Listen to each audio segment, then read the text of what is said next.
بسم الله الرحمن الرحيم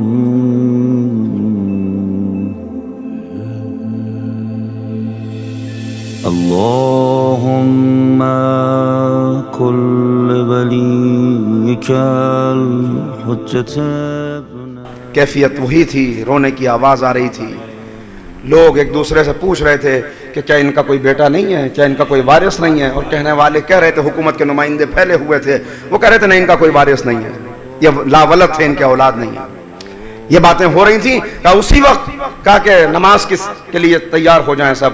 کہا کہ جعفر جو امام کا چچا تھا وہ آگے بڑھا اور اس نے چاہا کہ نماز کی ابتدا کرے کہ ایک شہزادہ اسی وقت نمودار ہوا، چاند جیسا چہرہ، سنہری زلفیں ہوا میں اڑتی ہوئی، گریبان بابا کے غم میں چاک، ہائے بابا کہتا ہوا، اور آ کے دامن پکڑ کے کہا کہ چچا ہٹ جائیے، یہ آپ کا حق نہیں ہے، یہ میرا حق ہے کہ میں اپنے والد کی نماز جنازہ پڑھا۔ لوگوں نے دیکھا پہلی مرتبہ، یہ پہلا موقع تھا، یہ پہلا موقع تھا۔ اچھا، اس سے پہلے ولادت سے لے کر غیبت صغرا تک کتنے لوگ ہیں جنہوں نے امام کو دیکھا؟ چند لوگ، صرف چند لوگ، لیکن یہ ایک اہتمام تھا 11ویں امام کا، جس میں دوسرا قدم اٹھایا 12ویں نے۔ امام کیوں تشریف لائے تھے؟ جب سب سے چھپایا گیا تھا، جب راز تھا، تو آخر امام اپنے بابا کی نماز پڑھانے کیوں آئے؟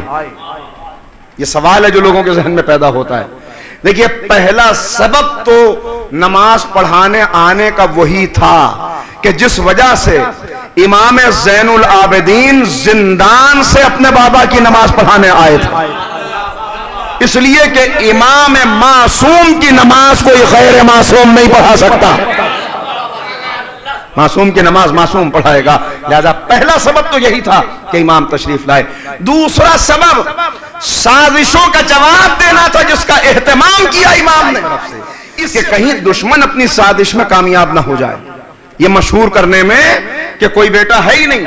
لہذا امام کا آ کر نماز پڑھانا اس کا دوسرا سبب کہ حکومت کی یہ سازش ناکام ہو جائے جو وہ ہر طرف مشہور کر رہے ہیں۔ دیکھیے، چاہتی کیا تھی حکومت؟ عباسی حکمراں یہ چاہتے تھے کہ لوگوں کو یہ بتا دیں کہ سلسلہ امامت ختم ہو گیا، اس لیے کہ یہ سلسلہ امامت کے 11ویں تھے، ان کے یہاں کسی کی ولادت ہوئی نہیں، یہ لاولد رہ گئے، لہذا اب سلسلہ امامت کا یہاں خاتمہ ہوتا ہے، اور اب نبی کا کوئی وارث ہے تو وہ ہم ہیں، اب نبی کا کوئی وارث ہے تو وہ عباسی حکمراں ہیں۔ یہ سازش تھی، یہ سازش تھی۔ امام نے آ کے اس سازش کو پلٹا دیا، ناکام کر دیا۔ تم کہتے ہو کہ ہے نہیں، دیکھو سارے مجمع میں آ کے اپنے بابا کی نماز جنازہ پڑھا کے میں بتا رہا ہوں کہ وارث موجود ہے۔ یہ دوسرا سبب تھا امام کے تشریف لانے کا۔ اور تیسرا سبب اپنے شیعوں کو، اپنے چاہنے والوں کو اختلاف سے بچانا، اختلاف سے بچانا۔ بہت شدید اختلاف تھا جو پیدا ہو جاتا، اس سے پہلے بھی پیدا ہوتے رہے، اگرچہ بعد میں بھی سازشیں ہوئیں، مگر بہت بڑا مسئلہ تھا، اس لیے کہ جعفر نے حکومت کے اشارے پر یہ دعویٰ کیا تھا، یہ سب حکومت کی سازش تھی کہ ایک طرف تو یہ ثابت کر دیں کہ 11ویں کا کوئی بیٹا نہیں، تاکہ رسول کی جو سلسلہ وار حدیث روایات چلی آ رہی ہیں سینہ بسینہ کہ 12 ہوں گے میرے وارث، وہ بات یہیں پہ ختم ہو جائے۔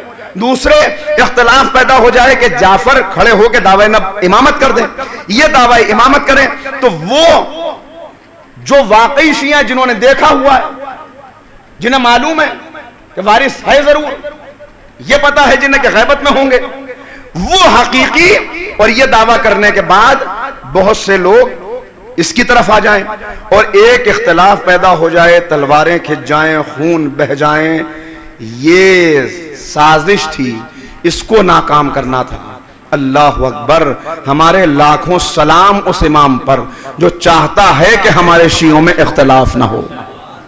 اب ہم اپنا محاسبہ خود کر لیں. اگر ہم اپنی قوم میں اختلاف پیدا کرنے کی کوشش کریں تو اس کا مطلب کہ ہم اپنے امام کی مخالفت کر رہے ہیں, اپنے نبی کی مخالفت کر رہے ہیں. یہ تھا تیسرا. آخری سبب کیا تھا؟ آخری سبب حکومتوں کو بتانا تھا.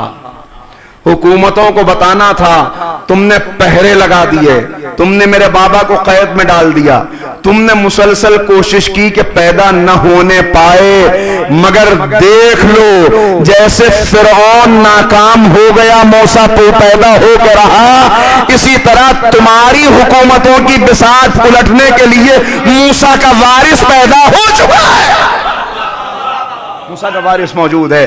یہ تھا آخری سبب. اس لیے امام نے خود حصہ لیا, امام خود تشریف لائے. یہ پہلا موقع تھا جب امام منظر عام پر آئے, اور یہیں سے غیبت صغریٰ کا آغاز ہو گیا. اس کے بعد